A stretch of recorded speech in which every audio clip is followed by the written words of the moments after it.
Oh, hello. Today I'm going to do something a little bit different from what I normally do. And I've only got about 10 minutes to do it. So let's jump in. I just fielded what must be the 87,000th call from a new panicked mother who left her daughter's pediatrician appointment in tears after the pediatrician gave her full-on misinformation, opinion is fact, straight up lies, and shamed her about her baby's feeding and sleeping patterns. Most of the time I get off those calls and I vent to my husband, I vent to colleagues, I rend my clothing and drink myself into a stupor because it is so frustrating and infuriating that these calls are still coming in as frequently as they are now as at the beginning of my career over a decade ago. But I thought today, what if we tried to explain how milk making works in a way that even pediatricians could understand? Bear with me. Let me set the scene. I want you to imagine you're a brand new baby pediatrician, right? Fresh out of school, $200,000 in student loan debt, ego the size of Texas you maybe don't yet quite deserve, and you're opening your very own private pediatrics practice. First day, you open the doors. The very first person who walks in is a formula sales representative.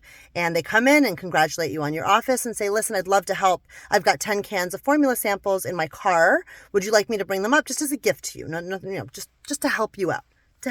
And you say, yeah, that would be great, actually. And the rep runs down, grabs the formula. You stick the 10 cans in a cabinet in your office. Let's say a week later, they come back to take inventory and they see that you used 5 cans of formula and they say, wow, you were busy. Let me restock you, get you back to the 10. So now you're back to 10 cans of formula. Week later, they come back, take stock again. This time you've used 8 cans of formula. So they say, well, if you're using this much and you need this much, why don't we just up it to 15 cans? And you say, that's great, let's do that. And the rep goes and gets the formula cans. There's 15 now, puts them in the cabinet. We realize there's not quite enough space. So you send your office manager to Target to pick up a cabinet, right? A storage cabinet. They bring it in. Now you've got space for the 15 cans of formula. Week later, the sales rep comes back, does inventory again. This time you've used all 15. And the rep says, why don't we just make it a 30, like an even 30? And you say, yeah, that's fantastic. So now you've got 30. Week later, they come back, you've used 22.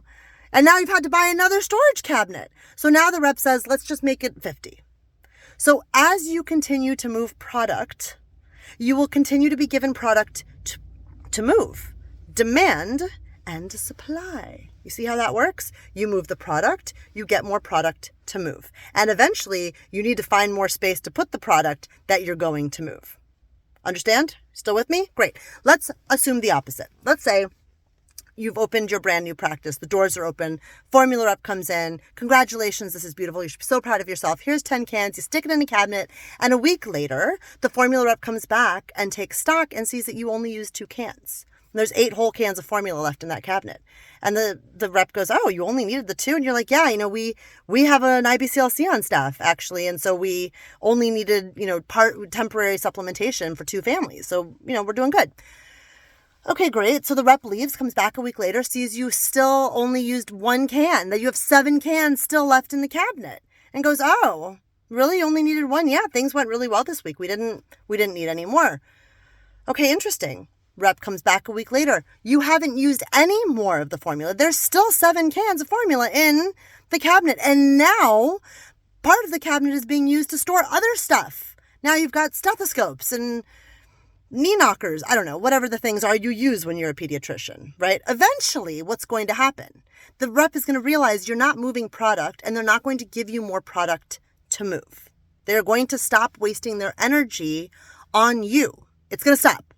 So we figured that out. What does this have to do with milk making? It is literally how it fucking works, okay? It's literally how it works. If the boob offers 10 ounces and the brain comes back at some point and does inventory and says, oh, we used 5 ounces, great, restock that.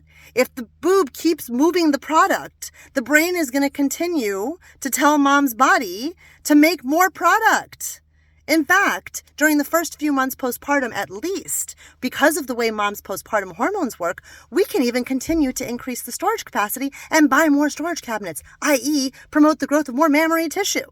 We have the ability to make crazy amounts of milk if we just keep moving the product correctly. So, may I please ask, if you are a pediatrician, even if you're an old one, even if you've been doing this for 100 years, and you don't understand yet how this works, could you just stop giving out the advice? Refer on. You may legally be allowed to make recommendations like you're making, but you do not have the competency for it. If you are a mom and you have a pediatrician who is struggling, please send this to them. If you are someone who knows of a mom who is victimized by a pediatrician who is not understanding this information, please send this to them. If the AAP doesn't care that their constituents understand how milk production works and how babies are meant to be fed, well, maybe we can do the work for them. Happy Tuesday, y'all. Fuck.